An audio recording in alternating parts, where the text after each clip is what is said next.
gloves. Oh, I love them. I can't get enough gloves.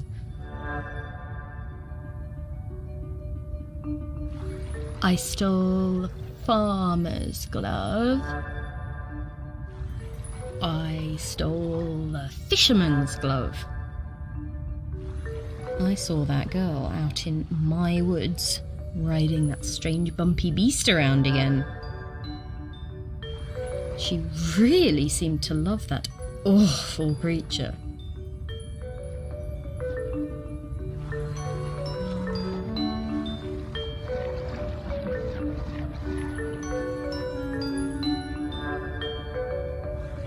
This was an opportunity I wasn't going to miss.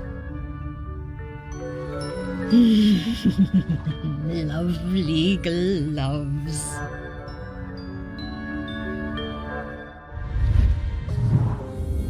I always did suspect there might be something in those rumours about camels on the island. All that time, and Val never let on. Bless you, Val.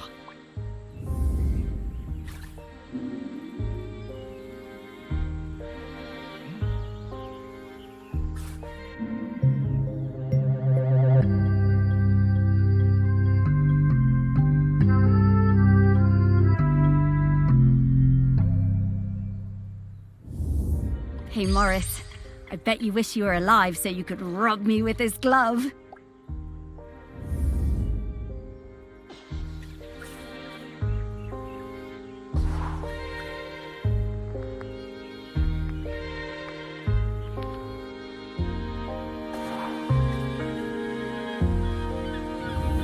I'm getting the scent of Grenkins again, Morris.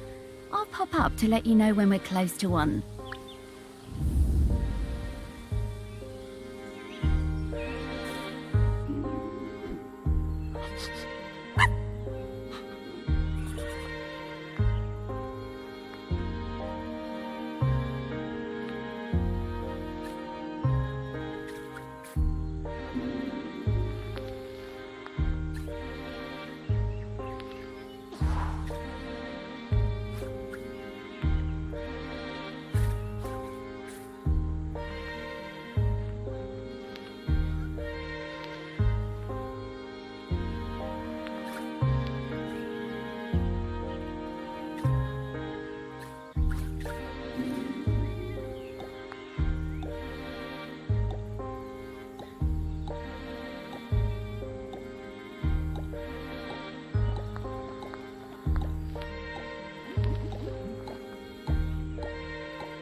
In the last summer, before our GCSEs, Val and me spent a lot of time together, usually wondering how we could get our hands on something to drink. No one on this stupid little island would serve us, though.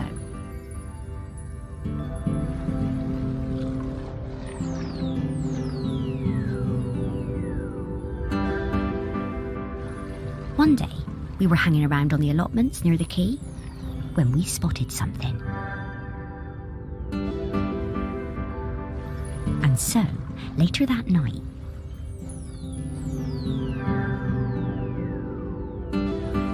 We went into the woods behind Val's house to drink it, sitting on top of that ancient stone that they say protects the island. But there was no way we were going to get through it all, so we decided to bury the rest. A few weeks later, we went to dig it up again, but couldn't remember where we'd dug the hole.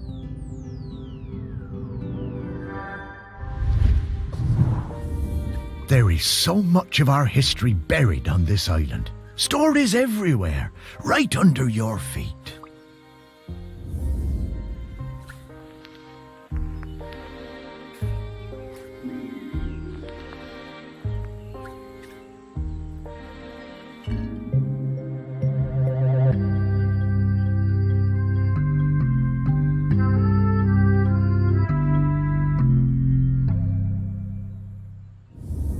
Wow, Morris, this smells incredible.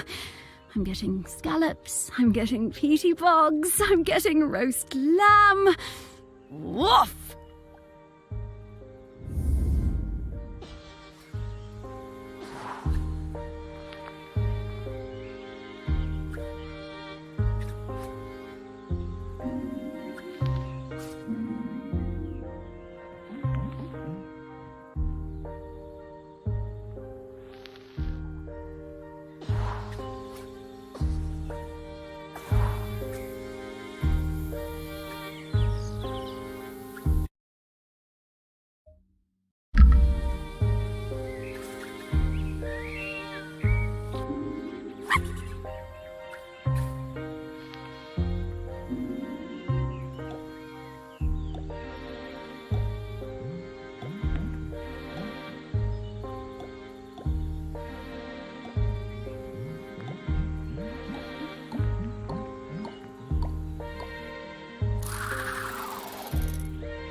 I spent the summer of '83 with Henry Outram, Laird of Shelmerston, in his grand hall working on a new piece.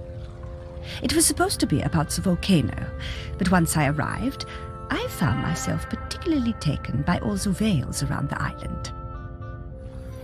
Henry was a delightful host, always excited to have us bright young artists around, and always ready with a charming question or a fortifying glass of something. His daughter, I think her name was Mallory or Valerie or something, was usually outside roaming the grounds. Henry said she was discovering herself and learning self-reliance through independent play. She seemed feral to me. One day, I came across the perfect finishing touch to my sculptural masterpiece, but it turned out to belong to the wretched child. I tried to explain to her why I needed it, but she snatched it away and walked off. I went to Henry, thinking he could make her give me the boat, but to my astonishment, Henry told me it was up to her if she wanted to give it to me. Henry called his daughter and we all talked about it. When Henry suggested that maybe I could buy the boat, her little eyes lit up. It cost me £200 for that little wooden boat, but well, it was worth it.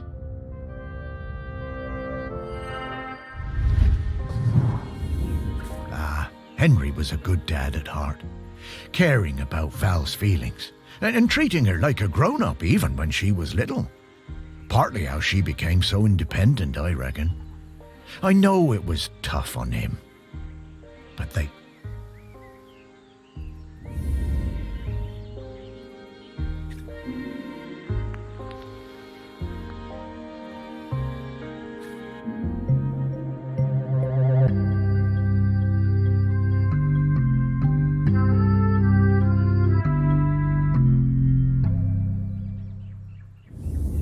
I wonder how many people even saw this.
No, not this guy. Hello, ready for some fun?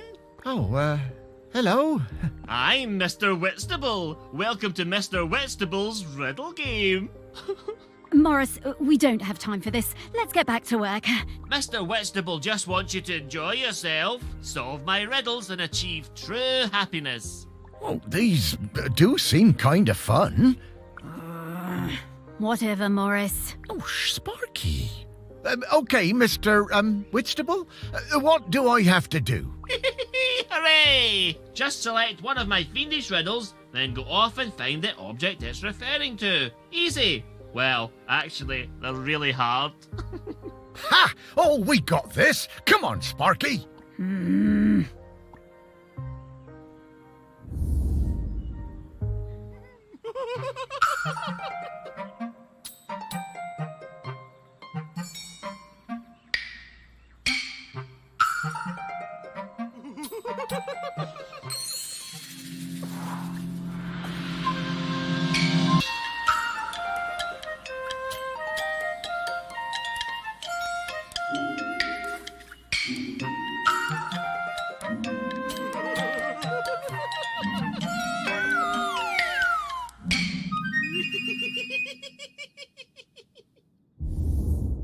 Yes, you solved it! I did! Oh, that was fun. Solve more, solve more, solve more! Oh, okay, Mr. Whitstable. I'll try. Oh, for goodness sake, Morris, we just don't have time for this right now. Happy riddle hunting, riddle friends. Great.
After my wife Penny's death, I struggled to find ways to spend time with my daughter. It had hit us both hard, but, you know, stiff upper lip and all that. I always found it best to keep busy. Looking for something we could do together, I bought Valerie a set of paints. But she never even opened them. I was cross at first, but asked myself, what would Penny do? So I decided to let it go. Then one day I managed to talk her into coming into the park with me to paint some of the nature she loves so much. She wasn't very enthusiastic, but agreed to give it a try. It was a disaster. Valerie simply didn't have the temperament for painting. She had a huge, silly tantrum and threw all the paints away. I told her I wasn't having this kind of childish behavior, and I told her to stay in her room until she had calmed down. I wished Penny was still with us. She would have known what to do with the child.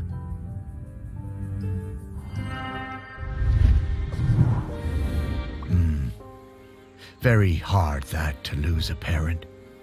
Was never going to be easy after her mum died, but he always did seem distracted with his fancy art projects.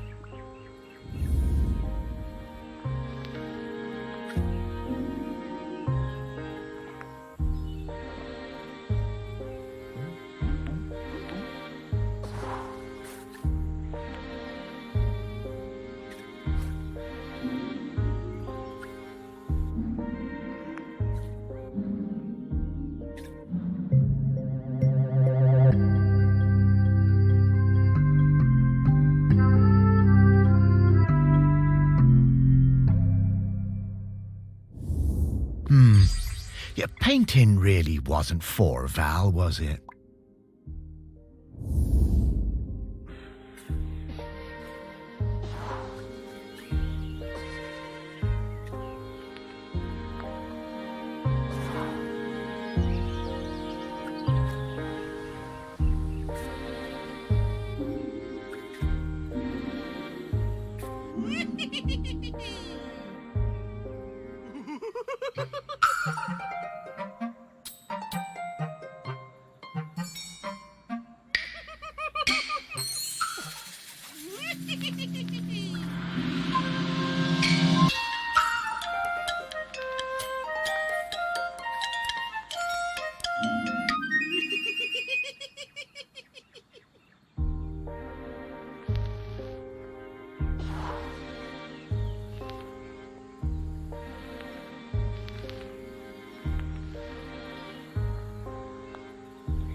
The famous sculptor Vernon Russet was working on a huge statement piece in my honor, a statue of a camel with my head.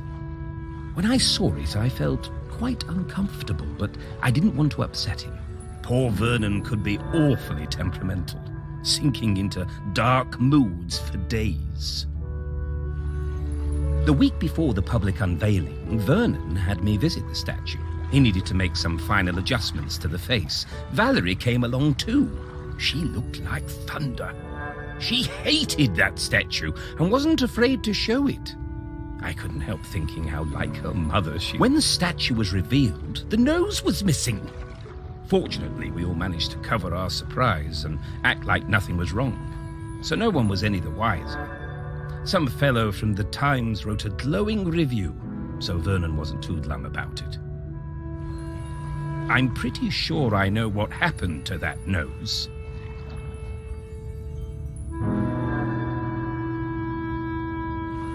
Aha, the old Outram spirit. Good for you, Valerie. Your mother would have been proud of you.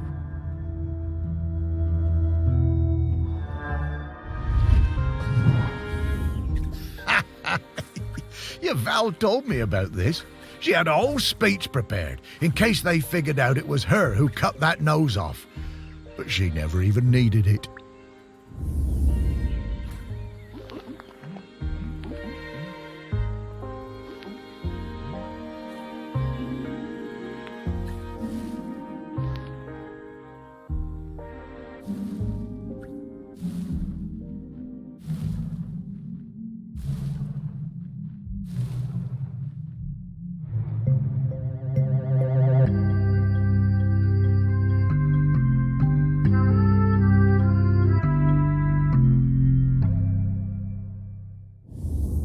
Oh, this thing looks heavy. I'm surprised Val was able to even lift it.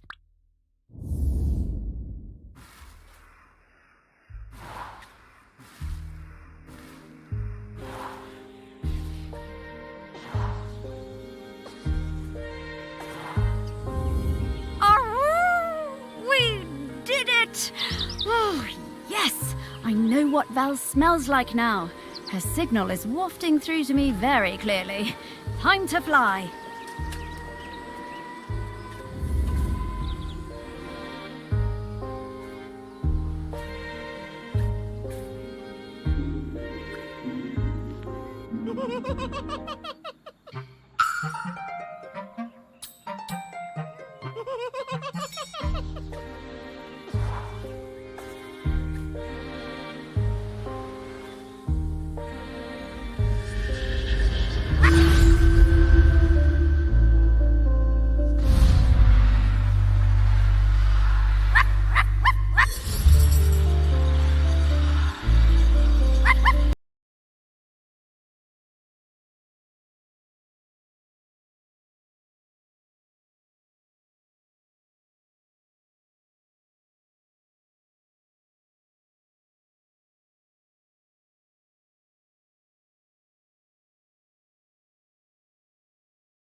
Morris? Morris Lupton? Is that really you? And Sparky? Val! Oh, it's so good to see you again. You too. You're looking very, Dead? yeah. But quite good, considering. Hello, Val. And Sparky talks now. Death certainly has been strange. What brings you by? Well, we're trying to find a replacement custodian. You've surely seen the volcano. Oh, yes. Poor Aggie. Must be very tired. Aggie? Aggie is the current custodian. Oh, well then, yes. We were hoping you might replace Aggie. Oh, Morris. That's some ask. Oh, you can do it, Val. I'm flattered, but those are enormous shoes to fill. And I'm not like you, Morris. I don't love this town like you do.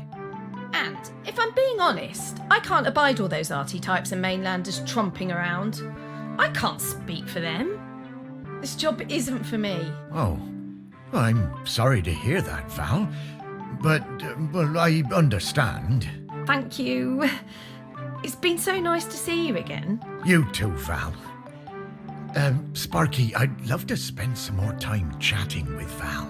Oh, I'm sorry, Morris. We really need to keep this search up. That volcano is looking dire. Come back later, Morris. I'll be here. Oh, well, all right, Val. I'll find you later. Goodbye.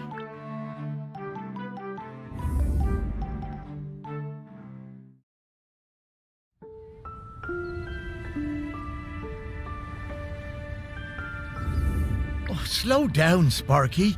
I need to get some things straight. No time, Morris. We need to find the next prospect. Well, it's just that I don't quite understand what we're doing. We're looking for the custodian. Well, I get that bit, Sparky, but what does the custodian have to do exactly? Oh, well, it's hard to explain with your human words, but, the custodian kind of mingles with the island, becomes a part of it. A part of the rock, the volcano? Yes, the rock, and the sea, and the animals and plants. The custodian becomes a part of all of these things.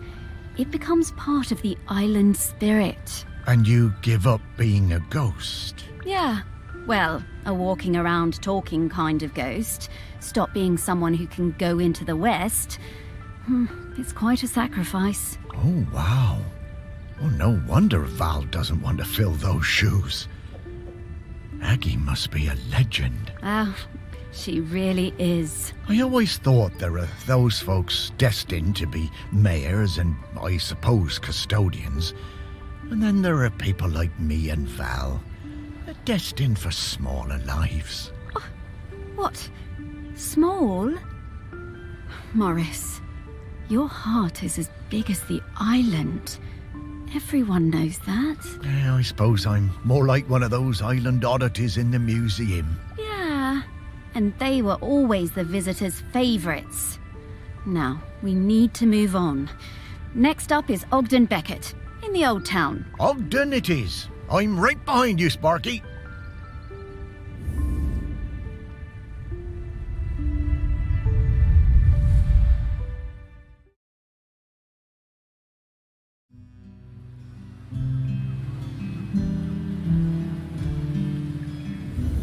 So, Ogden next, eh? I'll be glad to see him again. His music always hurt my ears, but he was good at chin scratches. Oh, lovely guy. Oh, look, the ferry's coming in. There'll be loads of tourists all over this quayside soon. Well, I suppose they won't get in our way much anymore, eh, girl?